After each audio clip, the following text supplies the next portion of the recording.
I'm Hetty Verolme, and I'm a Holocaust survivor. I'm 90 years old, and I'm 65 years in Australia. The story is how I survived the concentration camp. It all started in Amsterdam, when I was a girl of 10 years. The Germans, they invaded us in the middle of the night on the 10th of May 1940. When they came in, the Jewish people knew that things would not be good for them. And in my street where I lived, there were 3 committed suicide. Until that time we didn't experience that. The first thing they did, they gave a curfew on the whole population. Everybody had to be in at 8 o'clock in the night till 6 o'clock in the morning. It was a total blackout, and they promised us that they would shoot us if we let the light go out. They started to sack people from their job. When they were a doctor or a nurse or a teacher, they were sacked at a minute's notice. How they knew that they were Jewish, I don't know, but they sacked all the Jewish people.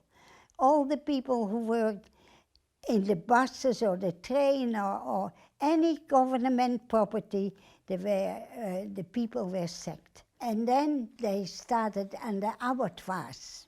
And my grandfather, he was working already for 40 years in the abattoirs. He was also told in a minute's notice to go and be sacked, so he came home. And he was very, very upset about it. Then they came with the order, everybody had a radio that had to be delivered in. Any bronze or copper vases, there also, but my grandfather buried that in the back garden. He wasn't going to give that to them. And then they have to get all the jewelry or valuable things. They had to deliver it to Lippmann and Rosenthal. That was a bank, but it was confiscated by the Germans. And then they started the businesses, you know, they confiscated the business. They would walk in, the Nazi, in a black uniform, and they would give the luckless owners 30 minutes to leave the premises. All the bank accounts were blocked, and there was another group of people what was destroyed to nothing because they had no income. They couldn't go to the bank. The Jewish people in Amsterdam were ordered to move to Amsterdam East, but was for their purpose perfect. On one side was a big dike where the train would drive over, and the other side was a canal. So you couldn't get away left or right. January 1944 there was a census, and they were told the Jewish people had to fill in if they have 1, 2, 3 or 4 Jewish grandparents. If they had 1 or 2, maybe they would be lucky.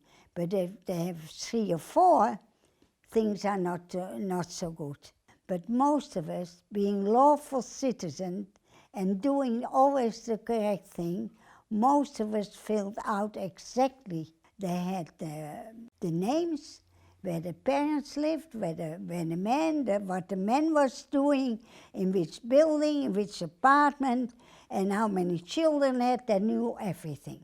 You have the good Dutch bureaucracy, very good.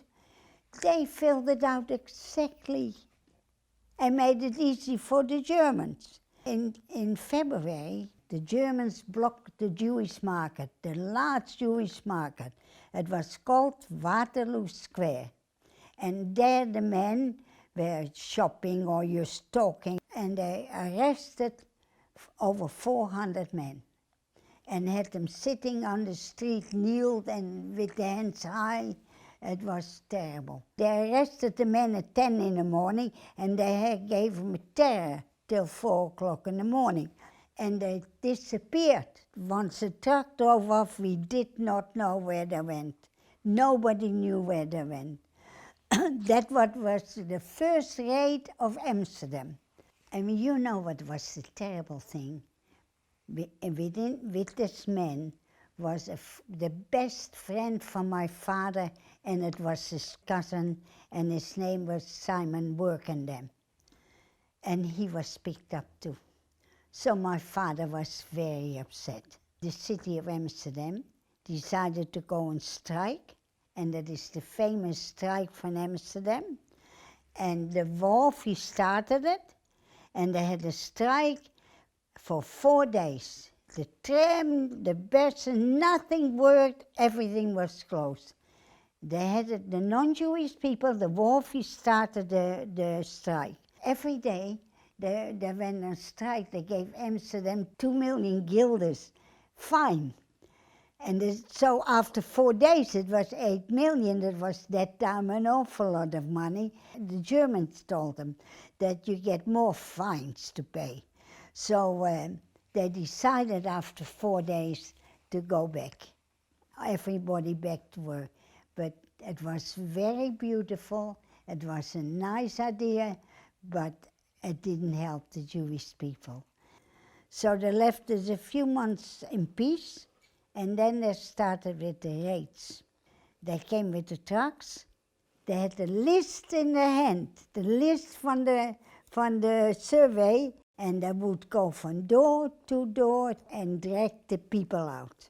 That people were screaming and crying, and slowly the whole neighborhood got empty. Westerbork was a small camp on the border of Germany.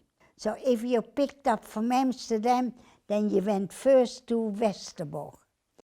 That 2nd of October, I never forget it, that I was, my grandmother cooked that beautiful cake with pears. And it takes hours of patient preparation. She said, "Eat well, my children, because it is the last time that Oma's grandmother, that Oma will cook it for you." I said, "Why, Oma?" She said, "Tonight they will get me." I said, "No, then stay here." That was in my parents' place. "Stay here, don't go to your home." "No," she said, I go to my husband." Because she had already information that the husband went to Westerbork. That's why she was sure. So at 8 o'clock in the night, when she left, I said to her, "I will see you again." She said, "Yes, like a little child." And do you believe that? And I said, "Yes."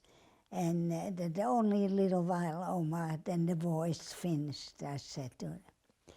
But she left to her own home up the street, and it was about 8:15 when my father came in the lounge and said, "Look, children, quickly go to Mom's bedroom because she's saying goodbye to Oma." So when we got to the bedroom, we saw through the window my grandmother standing there with her 2 cases, bags that were, and she waved at us and said something, and next to her was standing a groene politie, but he was reasonable, he let us stop. And then she waved at us, and my mother couldn't hear her. She opened the window, what was not allowed from the Germans, but she said, and she was halfway out of the window and screamed, "Oh dear God, don't let them take my mother." And then my father pulled her back inside, and she cried, and her mother, and then the German said that she has to move, and my grandmother went in a truck, and it's the last thing I see from her. Was very bad. Yeah. But during all these raids what they had, my father heard that you could buy your freedom from Oosterfunten. Oosterfunten was the head of the SS. And be exchanged for German prisoners of war via Portugal, who was neutral at that time. So my father didn't hesitate. He sold everything what was valuable. And he managed to get $500,000 together. And then he naturally, it was a question who would go to SS headquarters. So my mother said, let me go, a woman has more chance that she get out than the man.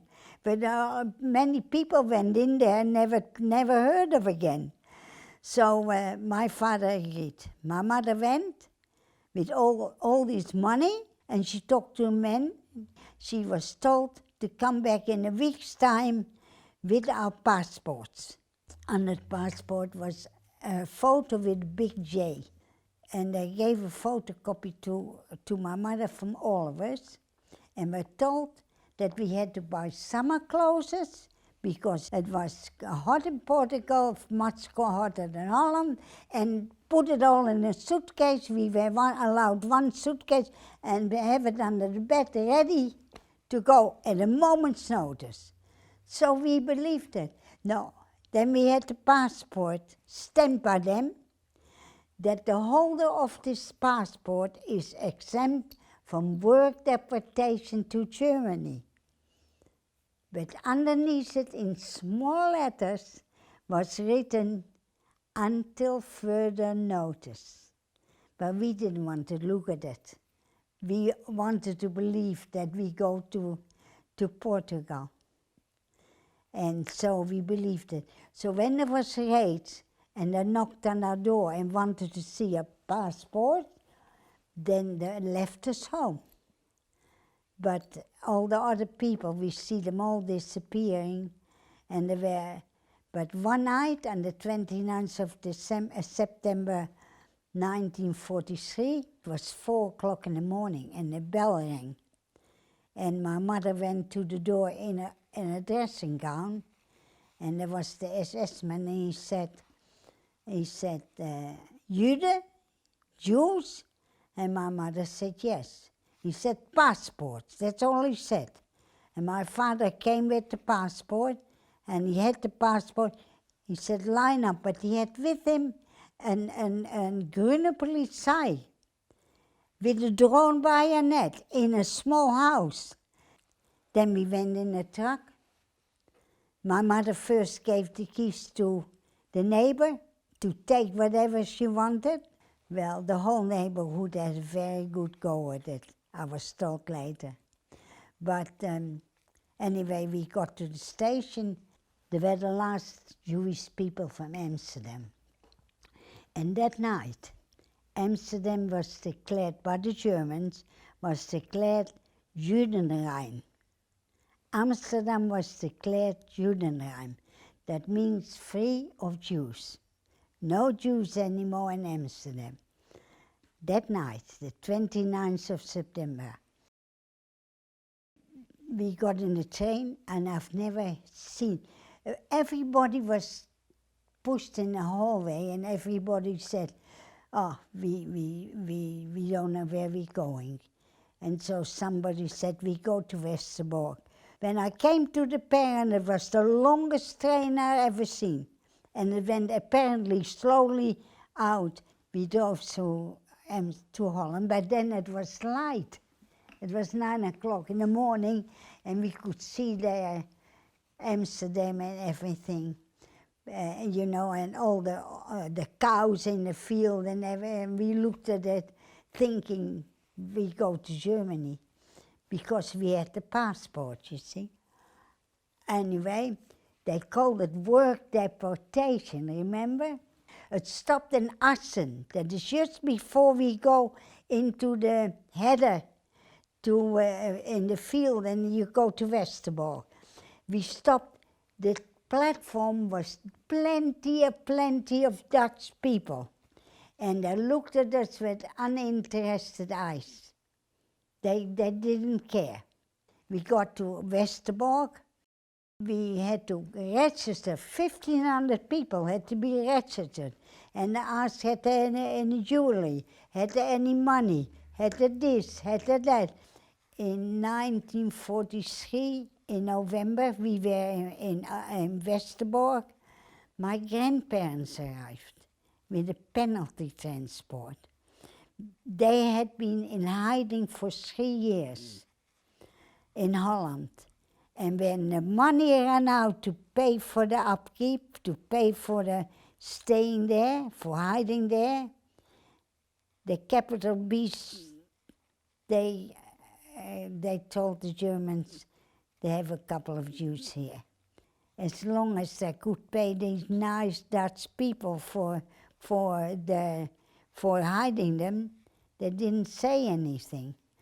But they betrayed them, and my grandmother, she was so skinny. She had never eaten properly, and she was so skinny. And when she saw my father, she said, "I'm giving up. I'm giving up." And she went with a train on the 24th of January 1944. She went to Auschwitz, and anybody with a penalty transport goes straight to the gas chambers. So that is what they did to my family.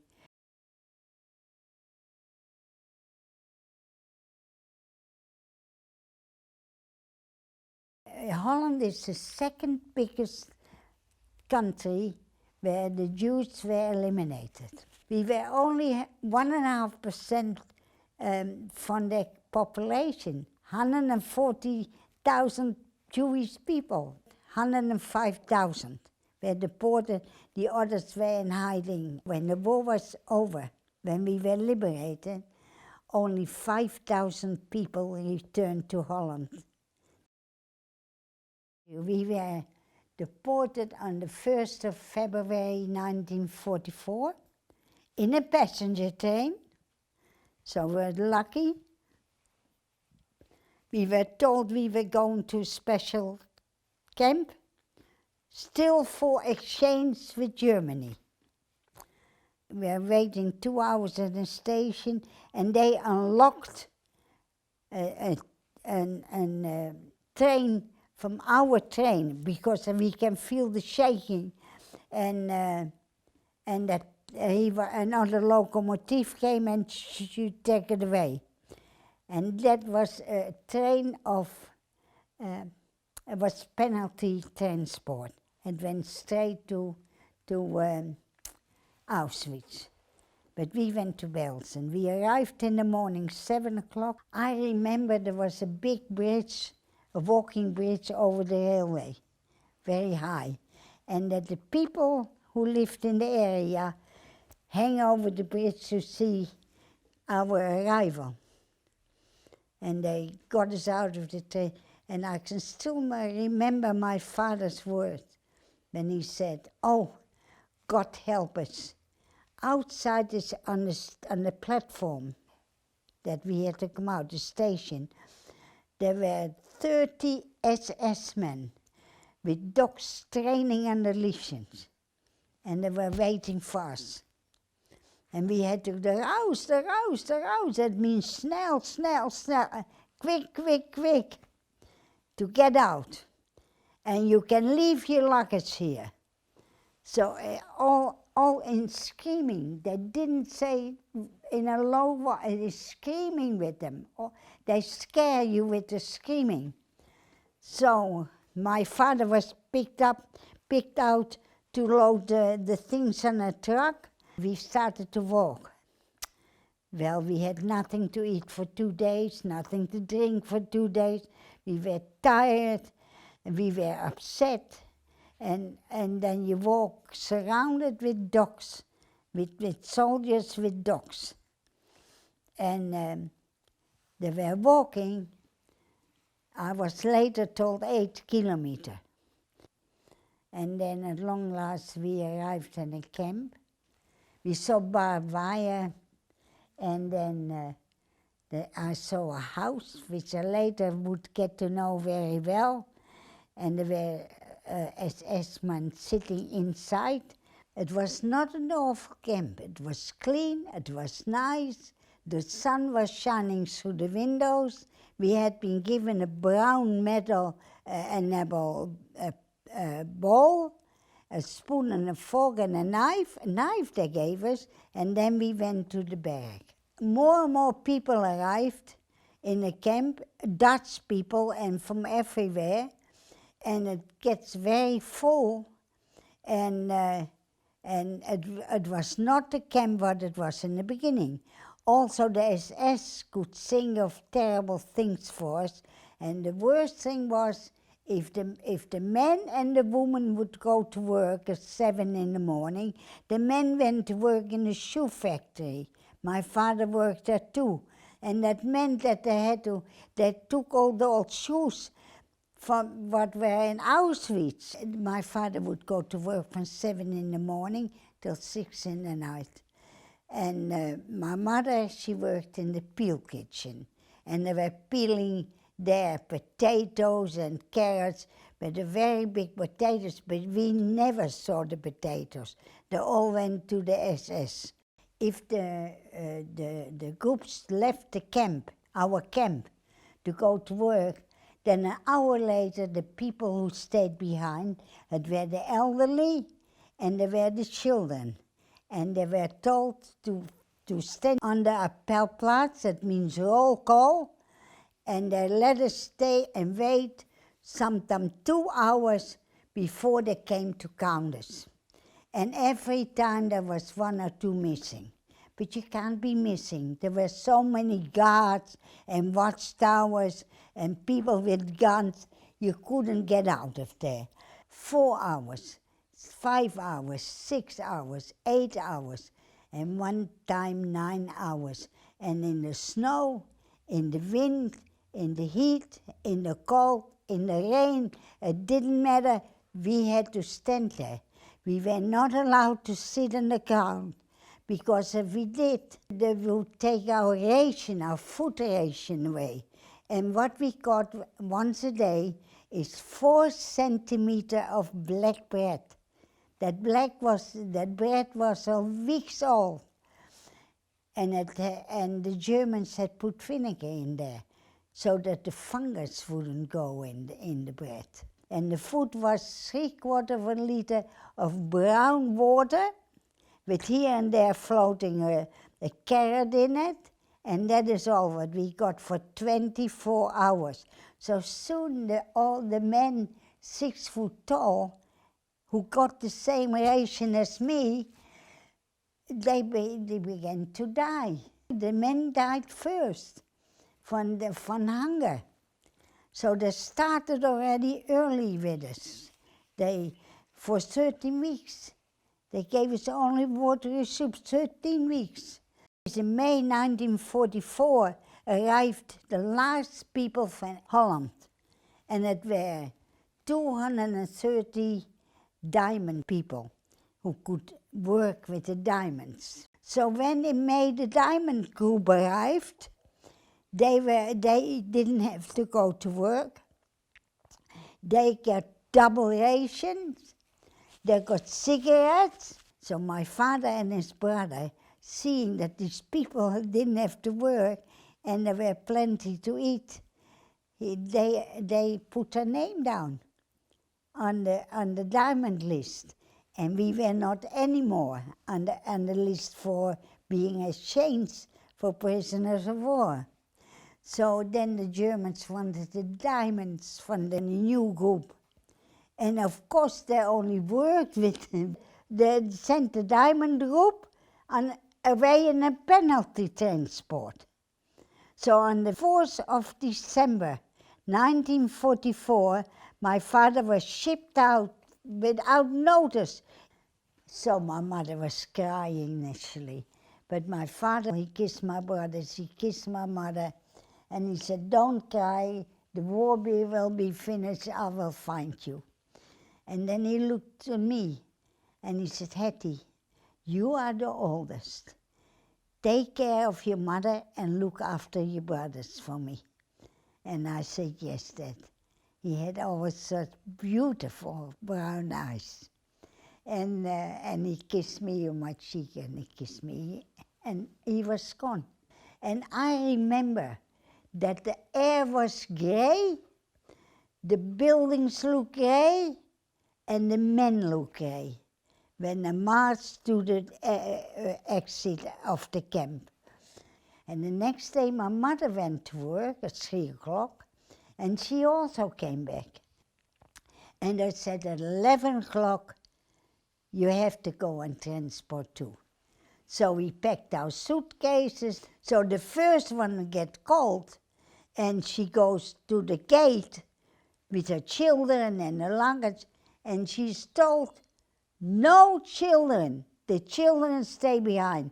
So you can imagine the woman was screaming, my child, I want my child. And then my mother turned to me and said, oh gosh, we can't take the children with us, she said. And she said, come quickly with me to the barrack, because she saw the diamond ring to the head of the camp, and she had four jam jars of sugar, and she had 1 jam jar of salt. She had got that for her diamond ring. And my mother and I went back to the barrack. My mother quickly put 3 sugars in my case and kept 1 herself. And she gave me the salt. And she said, Hetty, I want you to every day give your brothers and yourself a teaspoonful of sugar to keep your strength up, so that you be strong again. And I had to promise her that, and I said I will do that. And be very careful with it, because you can buy things. I never thought of that, but that moment she told me you can buy things with it. You can buy bread or you can buy something else. Then my mother kissed my 2 brothers and she said, be good. And they cried something terrible. And then I came and then she took me and she said, Hetty, take care of Jackie. He is always the weak one. And then my mother left and my brothers went with her to the gate holding on to the coat. But when she got to the coat, Mr. Weiss, who was an elder from the camp, he took the boys away from my mother. And then the boys came to me, they cried something terrible, that Mom and Dad also was gone. And I couldn't cry because I must be strong for my brothers. Well, we went all to the fence and said goodbye to our mother. There were 48 children, and there were babies and little ones, and they were crying and walking around. Then Mr. Weiss came, you know, the elder, and I said, Mr. Weiss, can we go back to the barrack? He said, you can't go back to the barrack, you must wait here. At 4 o'clock, 2 trucks arrived to take us, and we thought, we going in the truck, that we will see my mother again.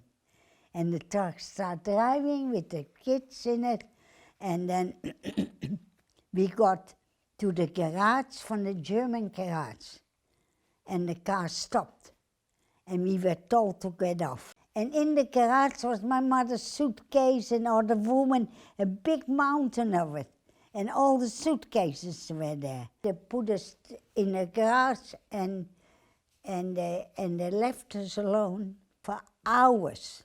And there was nobody who cared about us, or we had not to eat, we had not to drink, we had nothing.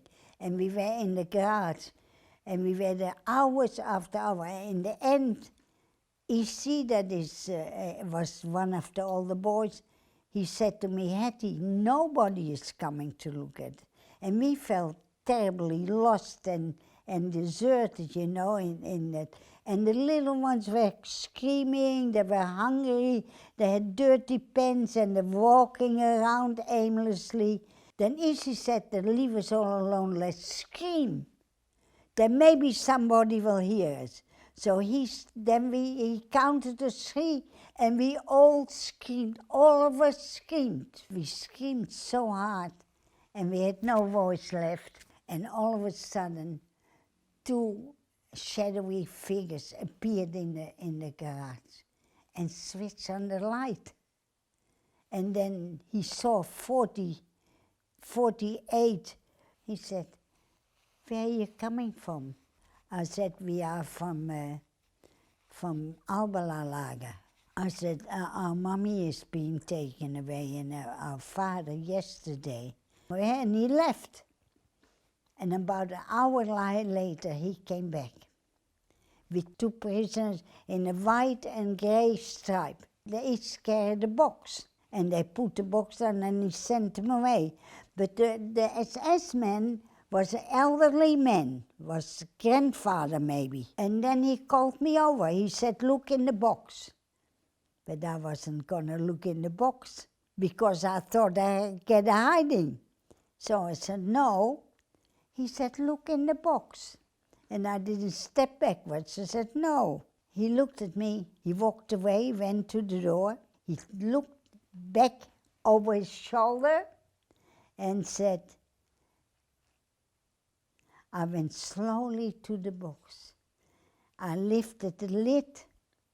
I took the paper, the top paper out, and underneath the paper were a box full of white bread sandwiches with butter and sugar. That was a heavenly gift. And when I called the boys to come and have a look what we got, they all had one, and by then already some children had fallen asleep on the concrete floor because they were so exhausted. And the ones who slept, I let sleep. A truck arrived, 2 trucks arrived, and we were told to go on the truck with the children and the luggage. And then we started to drive. And we were all quiet, we're not crying anymore because they thought we're going to see Mommy, we're going to the train. And we drove for more than an hour in circles and circles and circles.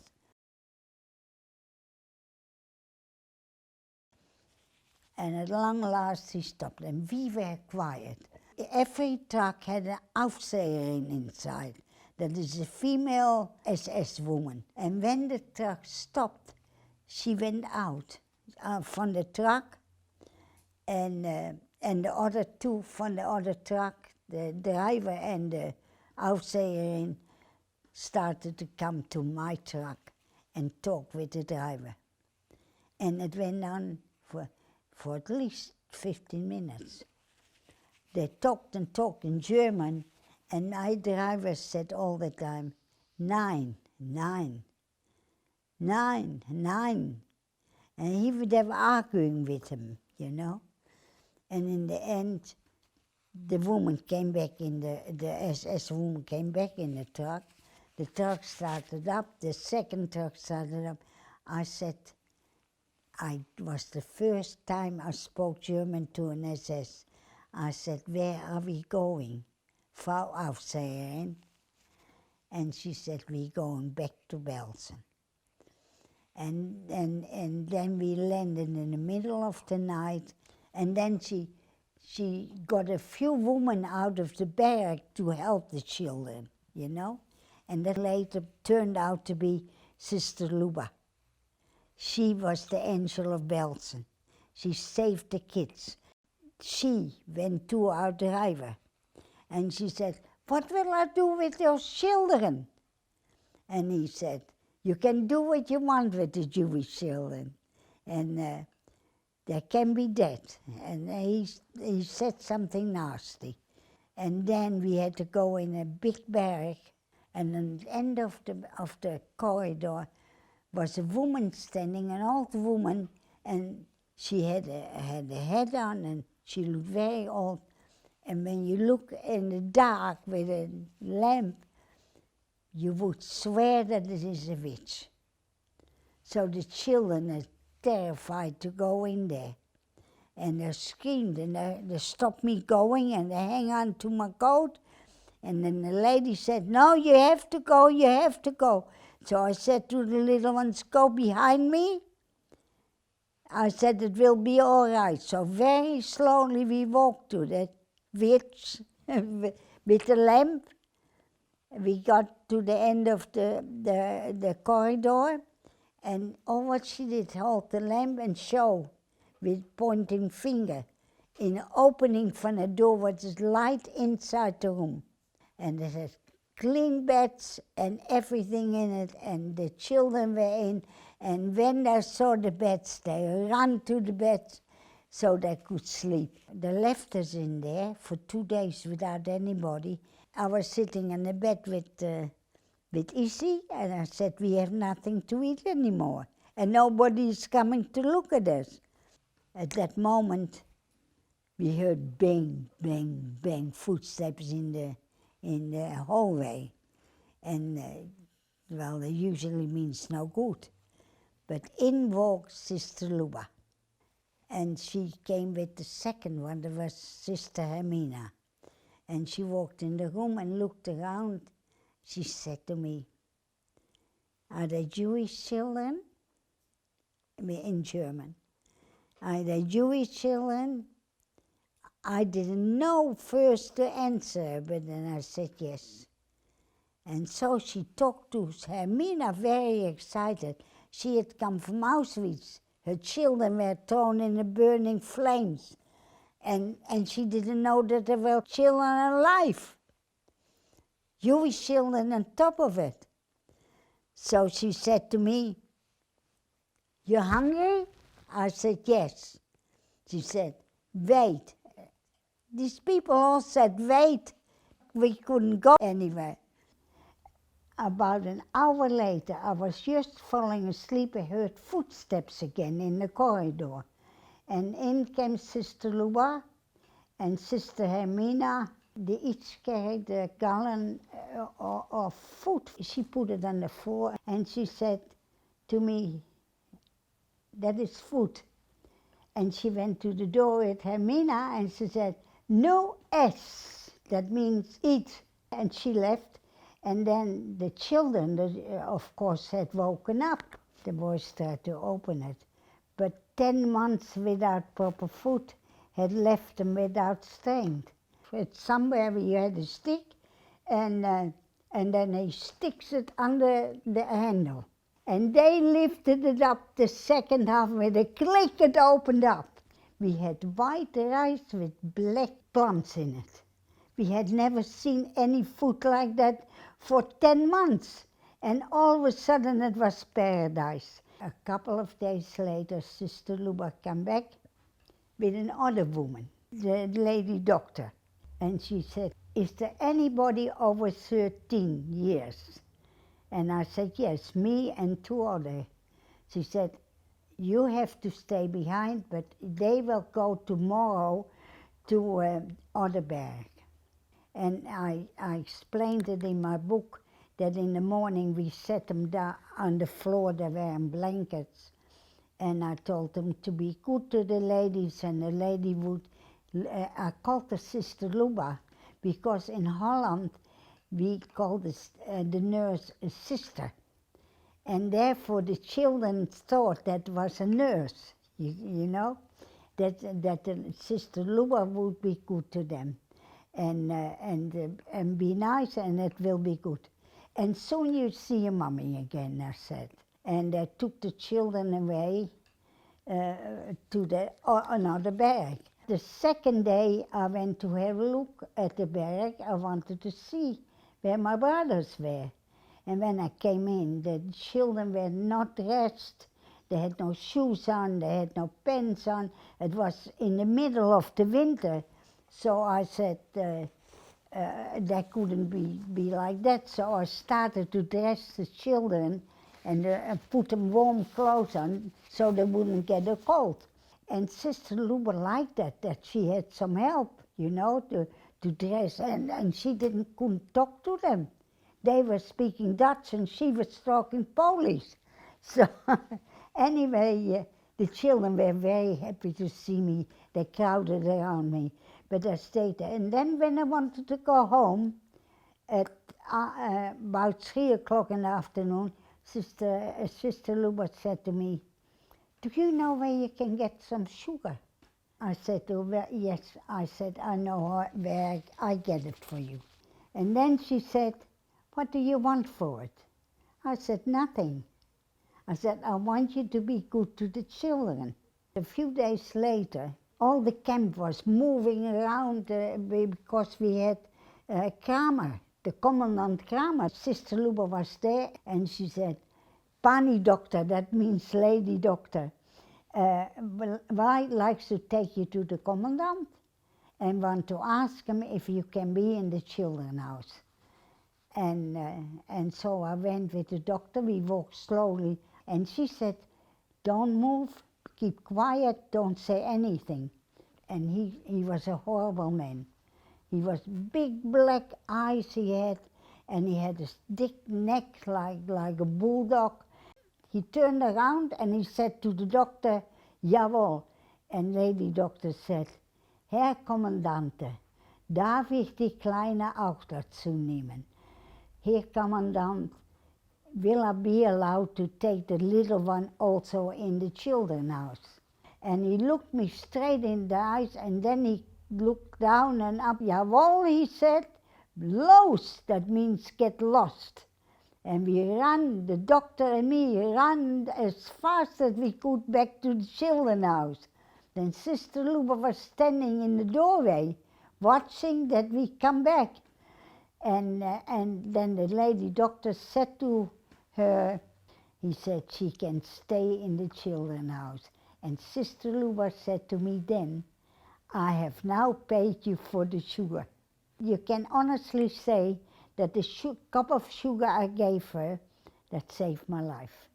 Because if I wouldn't have been in the children's house, I would finish up like Anne Frank, because she was not in the children's house. And then we moved to a new area, and it was called Women Camp Number 2, and it we previously had 3,000 Russians there. Russian soldiers, prisoners of war. And we later found out that in order to make room for the women from Auschwitz and we must go too, that they had killed all the Russians. Sister Luba went early in the morning, about 7:30. Rain, snow, wind, anytime, she went out to get food for us. And she always had 2 people with her to help her carry the gallons. I went with her many times. We walked all the way to the front, turned right and turned right again, and actually at that point we were outside the Häftlinge camp, the slave labor camp. And we waited, and there was that house with 2 SS officers. And to get into that camp, we had to give our number. We have to tell them. So Sister Luba went up with me and always said her number, what she had from Auschwitz, and then they wrote it down and they said, "Yes, you can go with the Kleine." That was me. The Kleine means little one. So they let us go in and we went straight to the magazine, or we went to the kitchen, and sometimes we didn't get anything. Then we had to walk all the way back, and when she got home about 12 o'clock, then she was so tired, and then after a rest, she went back, and then I didn't have to go. She went back all alone to the kitchens again. She did walked a long way. It was in January and February. My brother went with her, and all the boys went with Sister Luba. It was about March, and I thought, well, I must go alone. But what I had discovered in the many times I went past what we call the hospital, in the hospital I saw my auntie. She was sitting right up in bed. We went to the window and we waved at her, and she recognized us and waved. So every time I walked past, I waved at my auntie. One morning when I went on the long walk, I went past the hospital. My auntie wasn't there. and I was looking on the road. It was opposite the hospital. On the road they were laying the corpses, and I was looking if I could recognize my auntie, but I couldn't see her. And then I walked away further, and knowing for a fact that she had died, otherwise she would still be in bed. I walked a little bit further, and there were plenty of corpses along the road. That was the road that sneaks through the camp, and I saw the corpses.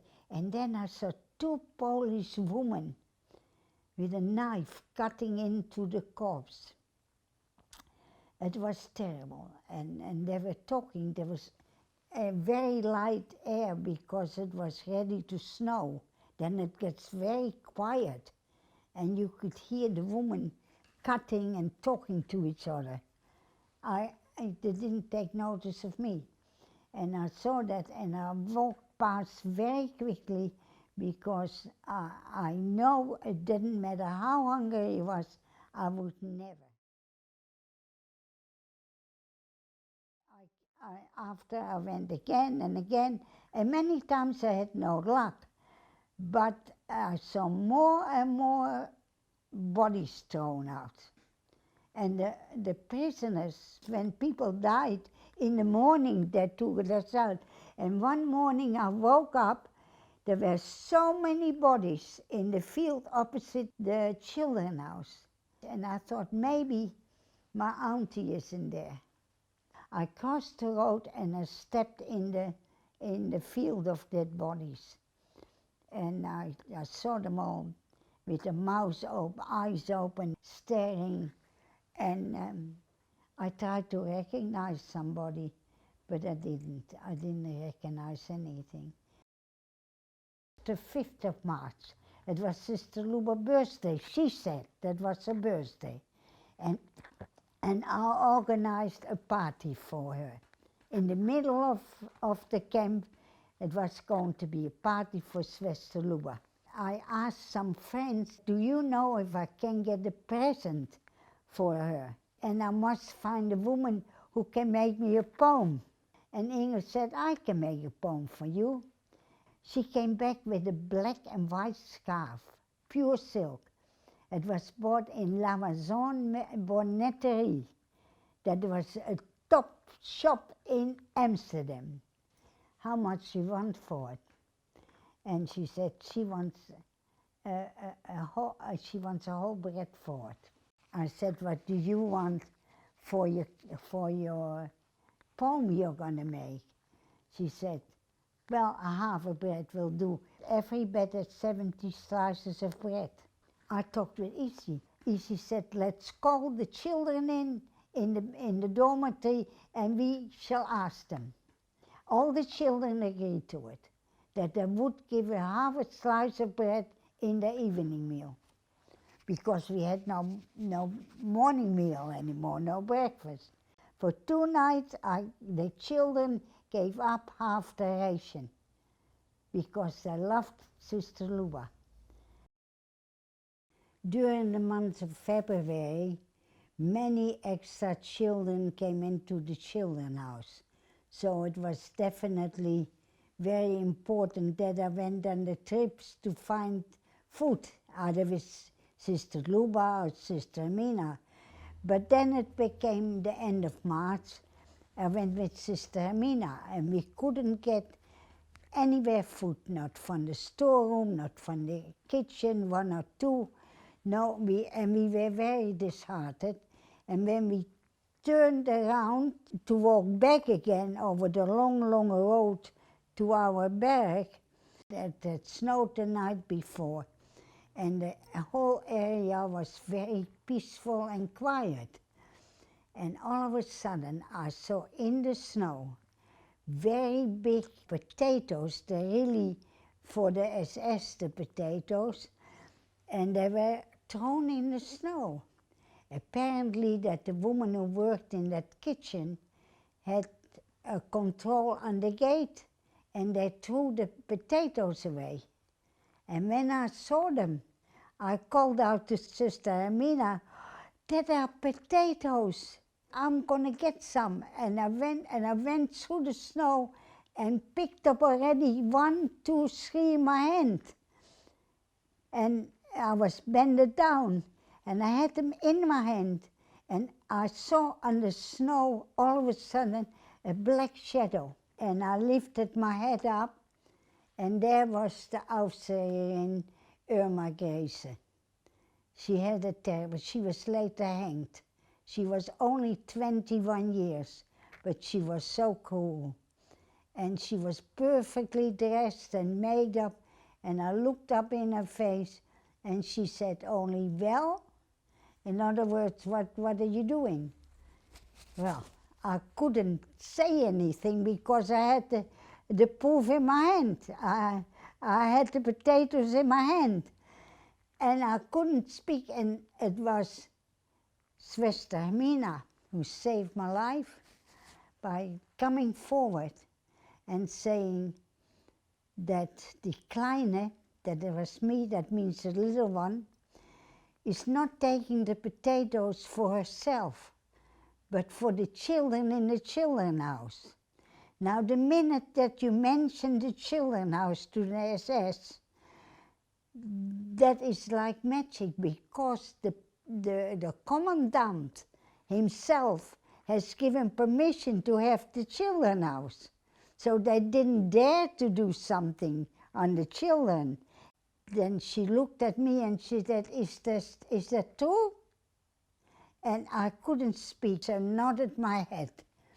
And then she said, to my surprise, I didn't hear it, but Sister Hermina heard it, all right, if it's for the children's house, you can pick some more potatoes. I was so shocked that I didn't hear. Then Sister Hermina said, Hetty, you can pick some more potatoes. And I was able to take another 2 because I couldn't have more. I had already 3. I picked up another 2.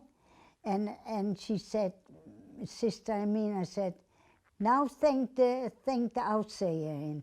And I looked up, I said, Danke, thank you, Frau Aufseherin. And then she said, oh, all right, on your way. They had a long pocket in my slacks. I dropped the potatoes in my slacks, but they were heavy. And I was worn out. I was so skinny. I was only, I found out later, 37 kilo. I went so slow. I had pain in my Achilles heel, right up my muscles of my leg. And I somehow couldn't move anymore. And there was coming more snow down. And she said, come on, Hetty, hurry up. But I couldn't. My legs were hurting. And then when I got to the barrack, I got into the dormitory. All I could do is take off my clothes, and that is typhus. And I tell you, it's a terrible sickness because of the headaches what you have. And you go into I fell backwards in a deep pit, but somehow I came out then. And then on the 10th day I woke up and there was no fever anymore. And on the 15th of April, at 3:30 in the afternoon, most of the children were in the dormitory. It was, there was nothing to do in the sit and the talk. And all of a sudden, in the corridor, we heard a Polish woman, screaming something in a hysterical voice. All of a sudden, the door flew open, and there was a Polish woman, and all she said, English there, English there. And for 1 minute, everybody froze in the room.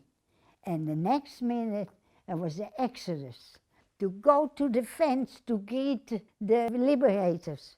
And they started running through the dead bodies. That's when I started to cry. I couldn't go out of my bed. And I said to Inge, we are free, we are free. We couldn't believe it. And Inge put the arm around me and we just were going up and down. And that is how I know the liberation, because I couldn't go out of my bed.